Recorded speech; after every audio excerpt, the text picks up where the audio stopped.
हे tension mention घेतलं नाही पाहिजे. अलीकडे टेन्शन नावाचा रोग आलाय, खूप भयानक रोग आहे महाराज. जो बघल तो टेन्शन मध्ये. बरं, कुणाचं टेन्शन घ्यावं, कधी घ्यावं, कुठं घ्यावं भानच नाही. फक्त निमित्त पाहिजे टेन्शनला, विनाकारण टेन्शन. मेवणीचं लग्न जमाना, याला टेन्शन. अरे बरं, इकडून तिकडून त्या बिचारीचं लग्न झालं, तिला लेकरू बाळ व्हाय नाही, याला टेन्शन. अरे मरतो का तू? काय करायचंय काय तुला? बघन ना ज्याची ते, तुला काय करायचं? टेन्शन. बरं, कुठं घ्यावं याचं भान नाही. परवा दिवशी एक माणूस बाथरूम मध्ये गेला, आतून कडी लावली, मेला. दरवाजा फोडून बाहेर काढला. पेपरला बातमी आली, मी विचारलं काय झालं? लोकांनी सांगितलं त्याने टेन्शन घेतलं म्हणे.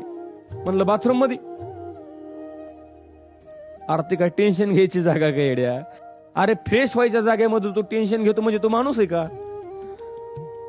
टेन्शन घ्यायचं नाही, फ्रेश बसायचं आणि हसायचं. हसण्यानं माणसाचं आयुष्य वाढतं. हसणं हे नॅचरल ब्युटी आहे. महिला मंडळ, तुम्ही किती चांगला मेकअप करा, तुम्ही कॅमेरामॅनला म्हणा फोटो काढ, कॅमेरामॅनला काय म्हणतो? स्माईल म्हणतो का नाही? का बरं तुम्ही मेकअप थापला नाही का चेहऱ्यावर? मेकअप थापलाय ना, तरी सुद्धा हसा का? कारण हसणं हे माणसाची नॅचरल ब्युटी आहे. हसलं पाहिजे, कारण ज्याला हसता येतं त्याला चार माणसामध्ये बसता येतं.